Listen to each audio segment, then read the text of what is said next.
no, this is not a fucking Venom prequel. There's no connection to Venom to this movie.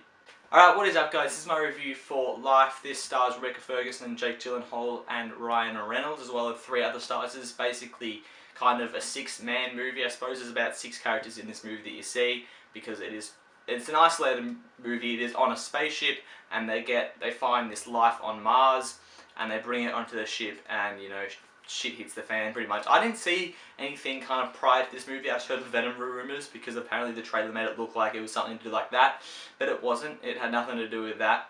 But what I liked about this movie, it had some really good shots. This is a really well filmed movie. This is probably the best part of the movie was the cinematography. I think there was a really clever shots. There was some cool shots. They used a lot of suspense really well, and I think the camera work and all the stuff of that, like, you know, the behind the scenes stuff, the camera work, the editing, the score, it all worked really well. It made a really well made movie. The characters in this movie though did lack a little bit. I mean, they were trying to give them a little more depth, and it didn't quite work. They'd kind of given one scene to explain their depth, and then other characters wouldn't know about, and they weren't that likeable, these characters. I mean, Ryan Reynolds basically just plays himself.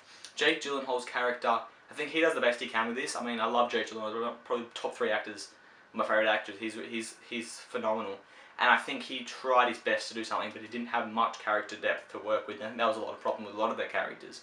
But saying that, the story in this movie was a very, you know, stereotypical trapped on a thing, and trapped on a spaceship, you know, with an alien kind of thing, with a dangerous threat. And I did see a lot of this stuff coming, and that's a downfall to this movie. Personally, I know a lot of people love this movie, but I found it predictable. I found a lot of the scenes I was watching, I was like, yep, wait, yep, got it, okay. And like, there was some scenes, and I basically guessed exactly who died in what order, and you know, who didn't die and who would die and all that kind of bullshit.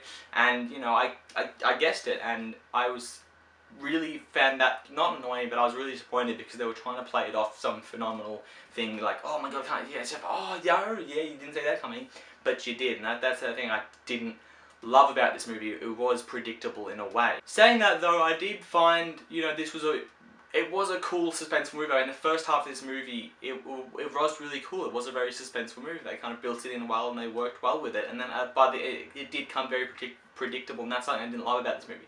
Though it was such a well-made movie, I can't say that, like, I can't go against that. It was such a phenomenally made movie. I think everything worked really well in this movie when it came to the stuff behind the scene.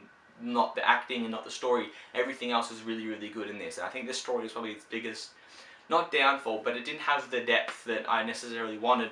Saying that though, I know a lot of people enjoy this. I'm not a huge fan of the Alien movies. I'm not saying they're bad movies. They're not my type of movie, and I think that's probably why I didn't love this as much as maybe other people did, or enjoy it as much as people did. This is, again, it was a really well made movie. I think I got, you know, I saw it and I was like, okay, that was decent, but it didn't blow me away, and it didn't make me, I didn't hate it at all. I didn't think it was a bad movie, but it didn't blow me away like I wanted it to. So for that reason, I'm going to give it a C+. This movie just needed to really engage me more and give me more depth than I wanted. Again, it's not my type of movie, so I was never going to probably love this. Even the best case scenario is like a B. So saying that though, it is nothing to do with Venom. I'll reiterate that. There's nothing to do with Venom. I don't know where that rumours came from. Of course, the one blockbuster in fucking Hollywood that isn't anything to do with superheroes, they make it to do with superheroes, or they make it reboot or a sequel.